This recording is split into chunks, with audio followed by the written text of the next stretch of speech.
The British have an opt-out from that. The Poles have an opt-out from that. The Slovaks have asked for one, and Václav Klaus is about to get one at the summit this Thursday. All right? But in effect, we know, in effect, we always know that opt-outs are nothing more, really, under European law than sort of time-delayed derogations. And in the end, there's going to be a battle of wills. You know, forget the Brits for a moment. Think about the French and the Germans. A battle of wills between the ECHR in Strasbourg and the ECJ in Luxembourg. And I think all of us that have watched this process over years know which one's actually going to win. The Charter of Fundamental Rights sums up human rights to me, because it all looks absolutely terrific. You know, it gives us the right to life. Well, that's nice of them, isn't it? The right to marry. Well, it works out for some people, not always me, but there we are. And all of these things. And then Article 52 says that in time of emergency, all of these rights can be abolished. So it's not worth the paper it's written on. It's quite an extreme. Well, you read it. Well, you read it. It's only in extreme circumstances. Well, hang on, old son. Hang on. Who defines what's extreme? Who defines what those circumstances are? That's the point about this, isn't it?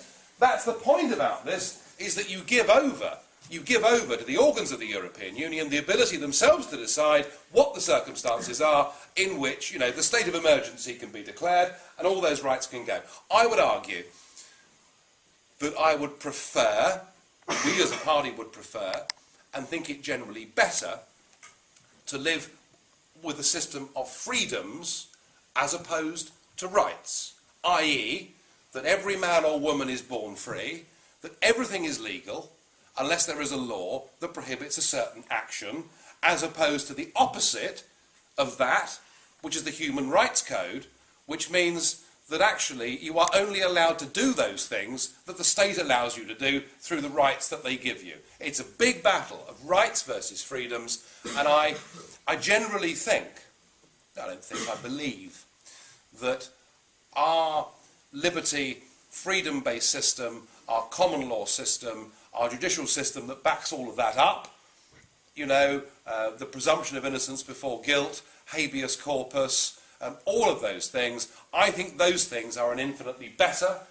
safeguard of our liberties and freedoms than any human rights, you know, government-decreed system. And I hold very strongly to that view.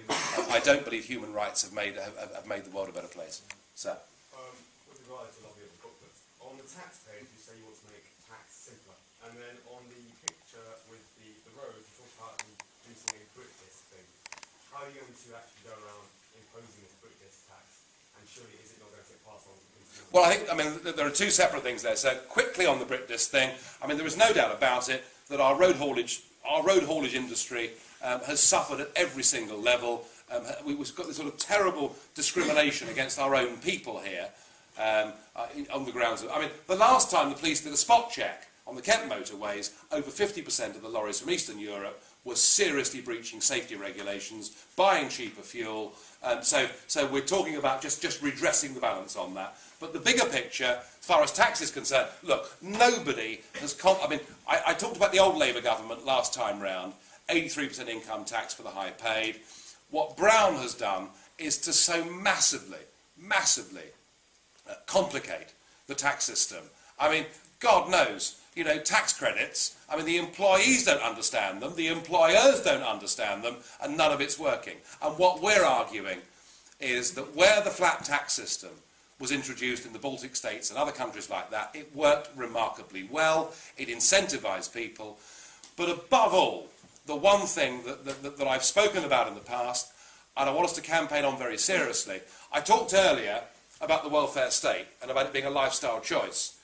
But it's actually not a lifestyle choice for everybody. You know, I've got a cousin, she's 30, husband's buggered off, you know, left to massive gambling debts, the house has been repossessed, you know, she's now been put in council accommodation, she's got 2 young kids, I mean, she's in a hell of a state.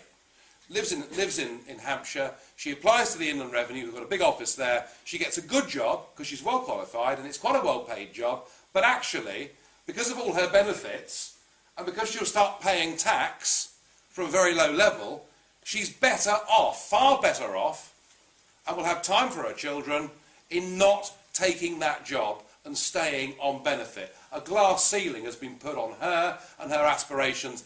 That is wrong. It's absolutely wrong. And I believe, and this will be in the UKIP manifesto, that nobody should be taxed if they earn less than the minimum wage at a 40-hour working week, which is about £11,500 a year. Let's lift the threshold at which people start paying tax, and let's incentivise people to get off state benefit and get back to work, all right? So, you know, all these different bans, all these tax credits, all these paybacks, it's not working. There's a huge bureaucracy. We could sack tens of thousands of civil servants involved on taxation by simplifying the whole thing. I honestly believe it would work. To find out more about who we are and what we stand for, go to the UK Independence Party website at www.ukip.org.